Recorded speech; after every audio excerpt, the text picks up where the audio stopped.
A novela envolvendo Walter Kahneman finalmente foi concluída, mas com uma exigência que foi o ponto-chave para a renovação de contrato. Nós vamos falar sobre as horas de muitos anúncios do Grêmio e que não vão parar a partir de agora. Salve galera, tudo certo com vocês? Chegando aqui no A Dupla para destacarmos o Grêmio. Eu sou o Matheus Dávila e nós vamos juntos com o Diário do Grêmio KTO. Então deixa o teu like, compartilha o vídeo, te inscreve no canal, ativa as notificações e vem fazer parte do A Dupla. Pra ficar bem informado, cola aqui com a gente, cara, e aproveita para passar na KTO e deixar os teus jogos muito mais interessantes. É isso aí, KTO.com. O Brasil vai entrar em campo na sexta-feira. Tá confiante no Brasa? Deixa teus pila lá, eu tenho certeza que vai vir em dobro porque o Brasil não vai perder. Eu tô jogadinho no Brasil, tá? Eu já tô jogadinho no Brasil contra a Croácia, já deixo aqui o meu recado. A dupla é o cupom 20% em cima do primeiro depósito. Eu quero falar com vocês sobre as últimas horas. Vamos começar por onde?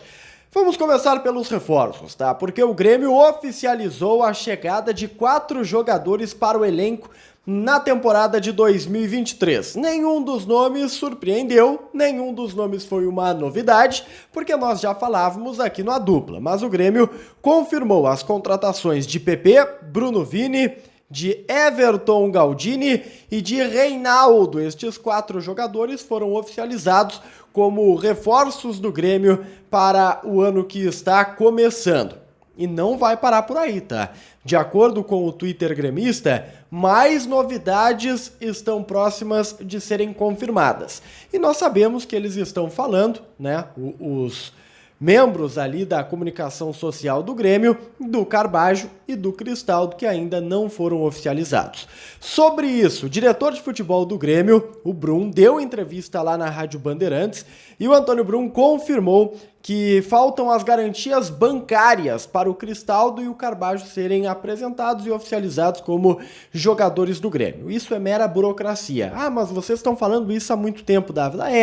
Mas é que é burocracia bancária, né, cara? Nunca é fácil e não depende só do Grêmio ou do banco. Tem o Huracan de um lado, tem o Nacional também do outro lado. Então é um assunto um pouco mais complexo. O Grêmio está confiante. O próprio Antônio Brum na entrevista disse, olha, pode dar para trás, né? A coisa pode não acontecer, dependendo do contexto, ele foi questionado sobre, mas a ideia é que, né, o negócio possa ser oficializado e os jogadores possam ser aguardados em Porto Alegre já nos próximos dias. Antônio Brum que deu esta entrevista lá na Rádio Bandeirantes sobre as novidades, mas estará presente na reapresentação do Grêmio marcada para esta quinta-feira lá no CT. Só que a reapresentação, ela não será a primeira atividade ou o primeiro contato dos jogadores no vestiário, tá? Porque na quarta-feira já teve trabalho por lá e o Grêmio divulgou os testes físicos nos reforços, em um de maneira bem específica, que foi o PP. O PP já esteve lá no CT conhecendo o pessoal, fazendo alguns exames, alguns testes. É um jogador que chega para agregar aí no elenco do técnico Renato, um jogador que o Renato gosta bastante. O Grêmio que comprou 60% dos direitos econômicos do PP junto à equipe do Cuiabá. Nós reagimos ao PP e recomendo você dar uma olhadinha, porque eu gostei bastante do que vi. Acompanho já o PP há um tempo, mas né, esse conteúdo que nós fizemos eu achei bastante especial. Vai lá e dá essa moral para a dupla. Também quero falar com você sobre, finalmente, a renovação de Walter Kahneman. Ela saiu do papel. Ela foi acertada. Mas existem detalhes que você precisa saber. Esta renovação só foi possível porque o jogador matou no peito e resolveu a parada.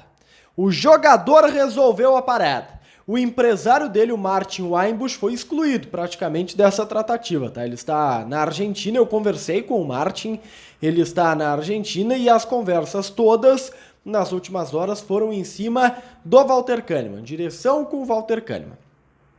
E o negócio é o seguinte, o Kahneman topou a renovação de contrato pela última oferta gremista, de R$450 mil por mês, mais bônus, que podem fazer com que o Kahneman ganhe mais. Os bônus funcionam da seguinte maneira: se o Kahneman participar de 60% a 79% dos jogos da temporada, ele ganha R$2 milhões a mais, tá? No seu contrato. Se ele participar acima de 80% dos jogos da temporada, ele ganha R$4 milhões a mais no contrato dele. É um valor bom, né? Bem considerável. Se diluirmos esse valor, não dá o salário que o Kahneman tinha, tá? Mesmo jogando mais de 80% dos jogos. Não vai bater R$1 milhão por mês, fazendo a média dos vencimentos anuais, tá? Mas vai dar ali superior aos 800 mil com tranquilidade. Ainda assim, não é 1 milhão. O Kahneman vai ter que abrir mão de dinheiro e vai ter que jogar para conseguir ganhar na casa dos 800. Mas foi a composição que o Grêmio encontrou e o jogador, depois de muito negar, disse sim. Mas disse sim com uma condição, com uma exigência, que o vínculo fosse de 1 ano.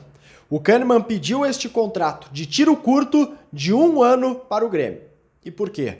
Que é para rediscutir os termos logo ali na frente. Para rediscutir o seu contrato dentro daquilo que ele, Kahneman, acredita que é justo, que é o salário elevado, que é o salário alto, tá? E aí coloca o Grêmio nesta situação de, no meio do próximo ano, de 2023 no caso, ter que sentar e conversar. Dentro de um outro contexto, com o Grêmio, né, talvez mais organizado financeiramente, essa é a ideia que parte do atleta, voltar para o salário antigo. Foi a alternativa que foi colocada na mesa, o Kahneman aceitou, o Grêmio aceitou, muito que bem, o Kahneman vai ficar em Porto Alegre, com a redução salarial, mas com um contrato de 1 ano, que é para poder discutir mais uma vez os vencimentos no final de 2023, ou seja, preparem-se, dirigentes gremistas, porque vocês vão reencontrar muito em breve o Martin Weinbusch, que era pesadelo do presidente Romildo Bolzan Júnior, e tenho certeza que está virando pesadelo na mente do presidente Guerra agora. Mas enfim, foi resolvido momentaneamente.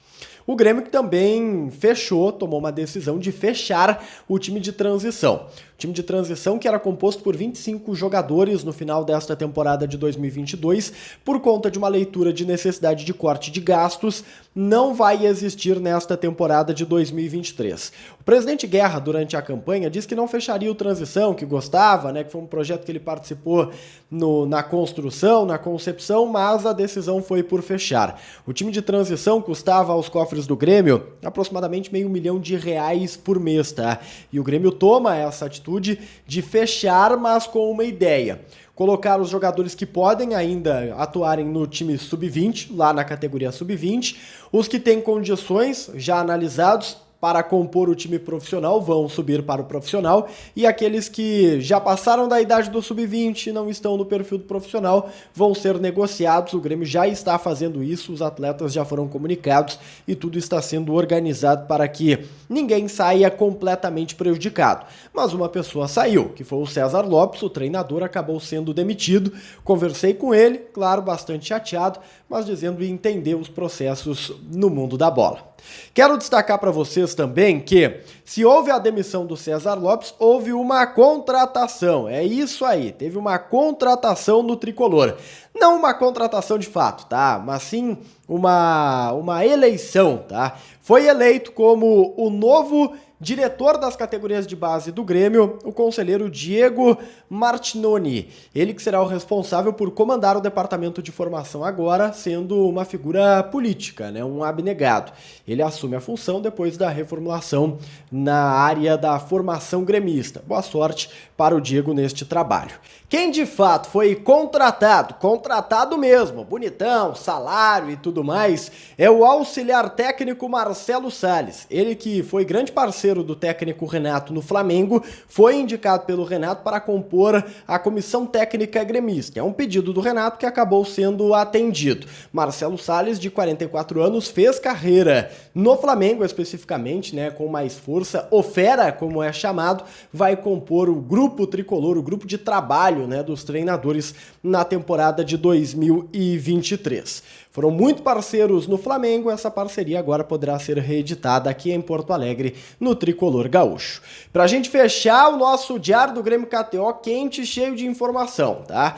Leonardo Meneghetti, vocês conhecem o Menegas, apresentador dos Donos da Bola, trouxe a informação que o Grêmio muda a ideia no departamento de futebol, até pela dificuldade de encontrar um diretor executivo, depois de ter tentado 3 nomes, Rodrigo Caetano, Alexandre Matos e o Pássaro, né, ex-Vasco da Gama, ex-São Paulo. O Grêmio estuda fazer de Luiz Wagner Vivian, que é o cara considerado o nome certo para o cargo de gerente de futebol, já conversaram sobre isso, inclusive, com o Luiz Wagner, a figura do executivo. Ele tem preparação, ele já estudou para isso, já foi até cotado em outros momentos para ser o executivo de futebol do Grêmio, mas nunca rolou. Ele era agora, né, o nome para ser gerente de futebol, mas pela dificuldade começa a pintar como diretor executivo gremista. Depois da Copa do Mundo, já que ele hoje é o cara da logística da CBF, está no Catar acompanhando a seleção brasileira, depois da Copa do Mundo eles poderão sentar numa mesa e debater com mais calma até as questões de futuro e contratuais. Mas é uma mudança brusca, justamente por conta da dificuldade do Grêmio de encontrar um diretor executivo. Deixa o teu like, compartilha o vídeo, te inscreve no canal, ativa as notificações e vem fazer parte do A Dupla. A gente se vê. Tchau, tchau.